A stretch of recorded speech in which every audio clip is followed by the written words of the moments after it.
Dun-dun-dun-dun-dun, Shows World. Welcome to Shows World Gamers, Josh here, and it is once again that time of the week. That's right, as this week draws to a close, I wanted to take a moment to look at a few of the biggest video game news stories that we got this week. We're also going to look at some of the biggest video game announcements that took place this last week. And of course, we will check out the biggest video game releases you're not going to want to miss. But do me a quick favor, if this is your first time on the channel, go ahead and hit that subscribe button and join in on the fun. Alright gamers, let's kick off this week in review with a few news stories. And well, we actually got some good news out of Nintendo this week, as they have officially announced that they will have a presence at the world's biggest gaming showcase this year, as they will be at Gamescom this August, on August 20th through the 24th.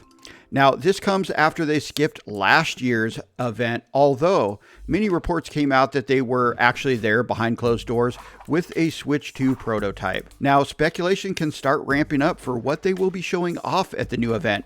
Maybe a 3D Mario? I sure hope so.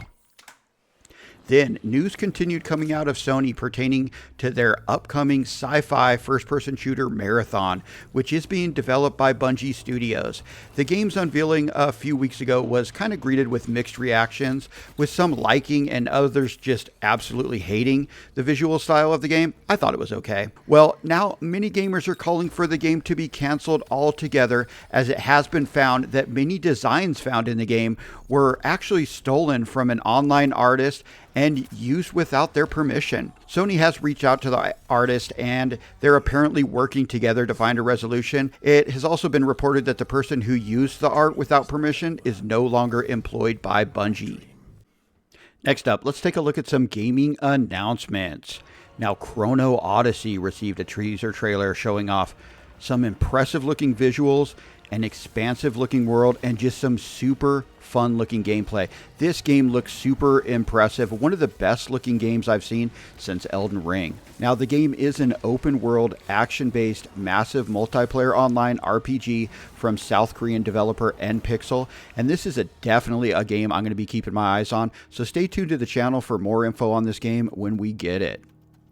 Now, in a big announcement out of Xbox this week, we actually got a new library of games added to Game Pass. This week, the library titled Retro Classics is loaded with a bunch of classic Activision games, most of which at this point are Atari 2600 games. But in the console categories, there are tabs for both PlayStation 1 and Super Nintendo, which that's pretty wild. Currently, there is only one game in each of those, but they have announced more games will be added to this library in the future. So, hey, what are you hoping to see? What Activision games do you want to see added? Let me know in the comments. Also, Copycat received a console release date trailer, with the game coming on the PlayStation 5 as well as the Xbox Series systems on May 29th. The game is explained as a narrative-driven game about rejection, belonging, and the meaning of home. You play as Dawn, a newly adopted shelter cat whose space in the home is stolen away by a copycat, and you find yourself on the streets trying to get your way back to your new home. Mavericks received an official announcement trailer this week, unveiling what looks like a really fun freestyle mountain biking game that has almost lifelike visuals, genuine physics, multiplayer gameplay, and some fast, heart-pounding racing fun. The game is releasing on July 24th for PC, but I'm definitely going to keep my eyes open for a console release of this one. This definitely looks like a game that I would have a lot of fun playing. Alright gamers, let's finish up with this week's new video game releases.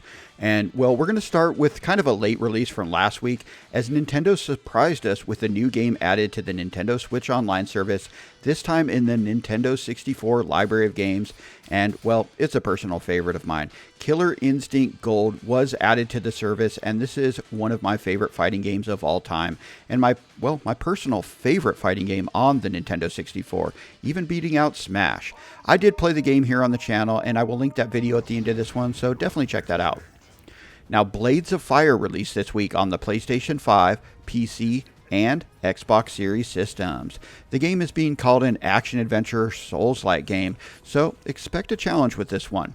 The game comes from the developer behind Castlevania Lord of Shadows and more recently, Metroid Dread, and well, it's loaded with some bizarre enemies. You will need to actually forge the weapons you use in the game with what is being called a unique combat system, and this looks pretty promising. Also, Fantasy Life I, The Girl Who Steals Time released this week on the Nintendo Switch, PlayStation 4, PlayStation 5, PC, and Xbox Series systems.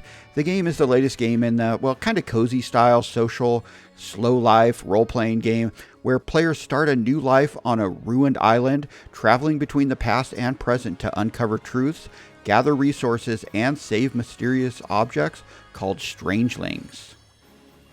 Roadcraft, also released this week on the PlayStation 5, PC, and Xbox Series systems. The game is a construction simulation game developed by Saber Interactive. You play as the leader of a disaster recovery company specialized in restoring sites devastated by natural disasters, and you must complete tasks to help restart that local industry. Alright gamers, that concludes this week in review for the week ending on May 23rd. The week started with us, well, just having a blast joining Doomslayer as we fight our way through hordes of demons in a medieval setting in Doom: The Dark Ages.